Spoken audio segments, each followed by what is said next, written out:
üçün salam hörmətli dinləyicilər. Bu mənim ilk və bəlkə də son podkastimdir. Bugünkü podkastimin mövzusu peşmanlıqla əlaqədardır. Mən ümumiyyətlə çox az yalan danışan və çox az peşman olan insanam. Amma təbii ki, hər bir insan kimi mənim də həyatım müəyyən dövrlərdə etdiyim və etmədiklərim üçün peşman olduğum dövrlər olmuşdur. Və çox güman ki, mənim son bir peşmançılıqlardan biri də məhz elə bu podkasti hazırlamağım olacaq. Çox götür-qoy elədikdən sonra belə bir məsələ yadıma düşdü ki, insan ən böyük peşmanlığı edib peşman olacağı hərəkətləri etmədiyi üçündür. Düzdür, bu mənim sözüm deyil, bu səhv etmirəmsəm Tolstoyun sözü idi. İlk peşmançılıqlarımdan biri uşaqlıq dövrlərimdə olmuşdur.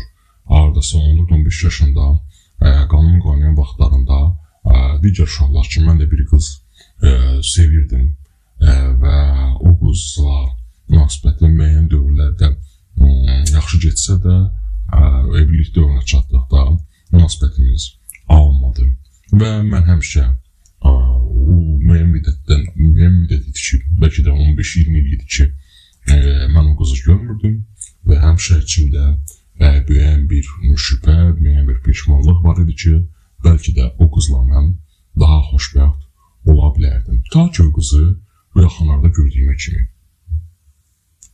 Qadın təxminən çəkisi hal-hazırda 120-130 kilo olar və çox güman ki, evli deyil. Niyə belə fikirləşirəm? Və mən fikirləşirəm ki, o çox böyük ehtimal ki, öz həyat yoldaşını yeyib. Mən başa düşürəm ki, o valideynlər bizdən daha ağıllıdır və onların hər seçimlərinə daha çox hörmət etməliyik. Çünki mən hal-hazırdakı həyat yoldaşımla müqayisə etdikdə atamın necə də düzgün qərarlar bildiyini anlamış olaram. Peşmanlıqlarından biri də uşaqlıq dövrdə Elşad adlı oğluna qarşı etdiyim, daha doğrusu etmədiyim olub. O həmişə böyük fəxarətlə öz nənəsini tərifləyirdi. Nənəm mənim qəhrəmandır, nənəm mənim kişi kimi qadındır, babam müharibəyə gedib və geri qayıtmayıb. Bizim nənəm böyüdüb, atamın nənəm böyüdüb, 5 uşağı böyüdüb, onlara təhsil verib və həmçində bizim də tərbiyəmizlə və təhsilimizlə dərinləmiş olub. Elşad məndən yaşca böyük olduğu üçün və fiziki cəhətdən məndən güclü olduğu üçün heç ona bu sualı verməmişəm, amma həmişə mənim ürəyimdə qalıb və indiyim içində də peşmanam ki, nə üçün mən Elşada bu sualı verməmişəm. O həmişə deyəndə ki, mənim nənəm kişi kimi qadındır, mən niyə də hələ də özümü başa düşə bilmirəm ki, mən ondan niyə sual vermədim ki, sənin nənən transdırmı? Bu sual vermədiyim üçün həyatımın bir peşmançılığını yaşayıram. Sonraki peşmançılığım yaxınlarda olub və bu mənim qaynatamla bağlıdır. Demək, bu pandemiya dövründə mənim uzun müddət subay olduğum vaxtda danışdığım bir keçmiş məhəllərindən tanıdığım bir qadın var idi, qız var idi və o qız təsadüfən mənim Instagramda tapdı və biz əvvəlcə keçmiş qonşu kimi, sonra isə digər münasibətlər haqqında danışmağa başladıq və mənimlə görüşmək istədiyini dedi. O dövrlərdə restoranlar bağlı olduğu üçün mən bununla öz IQ səviyyəmizi daha dərindən öyrənmək üçün və keçmiş haqqında daha dərindən danışmaq üçün otelə dəvət etmək qərarına gəldim. Lakin həmin dövrdə mənim avtomobilim yox idi və mən öz qaynatamın avtomobilini götürmək qərarına gəldim. Avtomobili götürdüm, Prado markalı maşın idi, hal-hazırda var və onunla görüş üçün otellərin birini seçdim. Həmin dövrdə otellərdə tapmaq çətin məsələ idi, qiymətlər də kəlləçarx idi və mən seçdiyim otelin nisbətən ucuz olduğu üçün onun yeraltı qarajı yox idi və maşınlar otelin arxa hissəsində saxlanırdı. Mənim qaynatam isə həcidir, dindar adamdır, dini bir icmanın üzvüdür, hörmətli bir üzvüdür, yaşı xeyləm çoxdur və təsadüfən mən maşın saxladığım otelin qarşısından onun taksi şoförü, dostu da keçirmiş və elə bu vaxt onun maşını görərək yaxınlaşıb park işlə məşğul olan nəfərdən soruşur ki, bu kişi bura nəyə gəlib? O isə mən söhbətin kimin gitdiyini anlamadan deyib ki, bir gözəl xanımla qalxdı yuxarı keyf etməyə. Mənim qaynətamın dostu isə elə başa düşür ki, bu mənim elə məhz qaynətamdır. Bu söhbətin üstü aslandıqdan sonra isə qaynətam məni dəvət elədi yanına və dedi ki, kimləsən, harcadasan? Və dedim ki, mən dostlarımla söhbət etməyə, çay içməyə gəlmişəm. O isə mənə dedi ki, həmin dostunu götür və gəl yanıma. Sizin ikinizlə də ciddi söhbətim var. Bu söhbətlər olduqca ciddi oldu və kişinin bir sualı hələ də mənə yadımdadır ki, yaxşı sənə hər şeyi keçirəm və hər şeyi bağışlayıram. Amma mənə de görüm, mən həmin dostuma nə deyim? Deyim, özümü deyim, yoxsa mənim yeznəm idim? Mən isə təbii ki, utanğac, sakit bir insan kimi ona öz təklifimi verdim. Mənim təklifim isə belə idi. Deyir ki, oğlum idi. Sənin oğlun subaydır və heç kim onun işinə qarışa bilməz. Bu təklifim yəqin ki, mənim qaynətamın ağlına batdı və sonra soruşduqda isə eləcə dediyini mənə söylədi. Digər peşmançılığım isə daha bir qızla əlaqədardı. Universitet illərində, tələbə illərimdə mənim bir qızdan çox xoşum gəlirdi. Onunla dostluq münasibətimiz olsa da, mənim ona qarşı hisslərim başqa idi. Və ona dəfələrlə sevgi münasibətimi açdıqda, o mənə hələ tez olduğunu, karyera başında fikirləşdiyini və hələ də sevgi barəsində düşünmədiyini deyirdi. Və biz yalnız bayramlarda, xüsusi günlərdə bir-birimizi təbrik edər, bir-birimizə xoş deməklə vaxt keçirərdik. Günlərin bir gün isə bunun Facebook profilində münasibətdə olduğunu gördüm. İlk əvvəl təəccübləndim, sonra isə özümü aldadılmış kimi hiss elədim. Çünki bu qız mənə deyirdi, karyerayla məşğul olmaq istəyir, amma sevgi münasibəti var idi artıq. Bunu başa düşə bilmirdim, ta ki oğlanın profilinə girib onunla tanış olduqdan sonra oğlan məndən hardasa 2 dəfə hündür, məndən hardasa 4 dəfə təhsilli, mənim hardasa 10 dəfə maddi cəhətdən yaxşı idi. Düzü qızın seçimlə mənim heç bir şübhəm yox idi, mən də olsam çox böyük ehtimal ki, həmin oğlanı seçərdim. Hətta bu oğlanlarımla belə.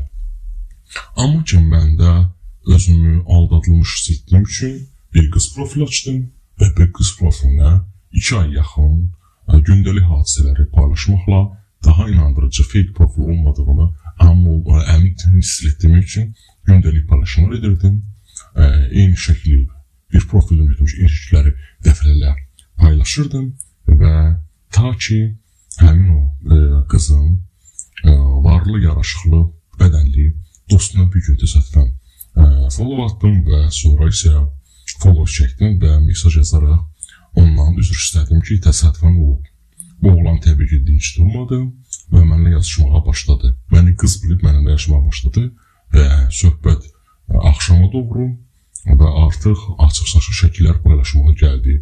Təbii ki, məndə rezervdə həmin qızın, özümün yox, həmin qızın açıq şəkilləri var idi. Bu şəkillər atdım və ondan digər şəkillər, oğlan şəkillərini istədim. Oğlan təbii ki, gecənin qaranlığına bəhanə bilib mənə şəkillər atdı. Sonra isə bütün yazışmaları mənim xoşum gələn qıza göndərdim və onları ayırdım. Qız çox gözəl qız idi, qız çox səhsilli, savadlı qız idi. Mən hələ də peşmanam ki, mən bəlkə də gələcəyin gözəl bir ailəsini dağıtdım. Peşmançılıqlarımdan biri də bu idi. Ümumiyyətlə, peşman olmaq yalnız cavanlara məxsus olan deyil. Xüsusən qoca insanların, yaşlı insanların, orta nəsil insanların peşmançılığı daha qiymətlidir. Mən də bunun üçün atamdan indi kimi ən çox nə üçün, niyə, hansı etdiyim və yaxud etmədiyim hərəkət üçün peşman olduğunu soruşduqda atam mənə baxdı, başını yelqələdi, silkələdi, gözünü yumdu və mənə yenidən baxaraq heç nə dedi. Bunu mən nənəmdən də soruşdum. Nənəmin hal-hazırda 84 yaşı var. Nənəmə soruşdum ki, nənə, sən 85 yaşında indiyə kimi nə üçün peşman olmusan və yaxud hansı etdiyin və yaxud etmədiyin hərəkətlər üçün peşman olmusan? Nənəm gözünü yumdu, bir qədər gülümsədi, gözünü açdı, heç nə dedi. Təbii ki, gülümsəmək məndə şübhə yaratdı və mən yenidən soruşdum. Nənə, sən nə üçün peşmansan? Niyə gülümsədin? Nənəm isə mənə dedi ki, get atana, əminə və bibinə bax, gör mən nə üçün peşman ola bilərəmmi? Mən onları beynimə gətirdim, onlar haqqında dəfələrlə fikirləşdim. Həqiqətən də yaxşı insanlardı mənim həm atam, həm əmim, həm də bibim. Ta ki o günə kimi ki, mən onların şəklini toyda bir yerdə çəkdiyi şəkillərinə baxana kimi. Baxanda başa düşdüm ki, atam mənim sarışın, uzun boy, əmim qaraşın, qısa boy, bibim isə daha hündür boy və sarışın idim. Və üç uşaq arasında oxşarlıq demiyorlar ki, üz quruluşlarında, göz quruluşlarında, burun və ağzı ölçülərində, üz simmetriyalarında oxşarlıq yox idi. Və nənəmin gülüşü və peşmançılıq haqqında müəyyən təəssüratlar yaratdı. Amma bu barədə nənəmə bir kəlmə də demədim. Artıq olan olub, keçib. Ümumiyyətlə gərək kişi xeylağı və qadın xeylağı dediklərinə fikir versin. Məncə insan etdikləri üçün yox, etmədikləri üçün yox, dedikləri və demədikləri üçün daha çox peşman olur. Yəqin ki, siz özünüz də bunlara daha çox peşman olursunuz. Məsələn, mən həmişə misal çəkirəm ki, insan, xüsusən kişi xeylağı gərək yiyəsi olsun. Dediklərinə və demədiklərinə fikir versin. Bizim dediklərimiz və demədiklərimiz bizim üçün böyük peşmançılıq yarada bilər. Bizi nüfuzdan sala bilər, bizim maddiyyat, can sağlığını itirə bilər və hətta ölümə kimi bizi apara bilər. Mən bu misal çəkdikdə həmişə anan ağılbazın misalını çəkirəm ki, məsələn, bu mən tanıdığım və ölümə səbəb olan dilinin bəlasına düşən ən böyük insandır və bu ən böyük faciədir. Artıq mənim podkastim hardasa 15 dəqiqəyə yaxınlaşır. Yəqin ki, montaj etməyəcəm və təxminən 12-13 dəqiqə podkast olacaq. Mən fikirləşirəm ki, bu günlük kifayət qədərdir. İlk dəfə üçün mənim səsimdə olan və danışanda olan problemləri üzrlü sayın. Əgər nəsə diqqətə yetər danışdımsa, sizin üzünüzdə bir qədər simazda bir qədər gülüş yaratdımsa, bu mənim üçün xoşdur. Təkliflərinizi və iradlarınızı komment şəklində bildirə bilərsiniz. Təşəkkürlər, minnətdarım. Çalışın, peşman olmayın.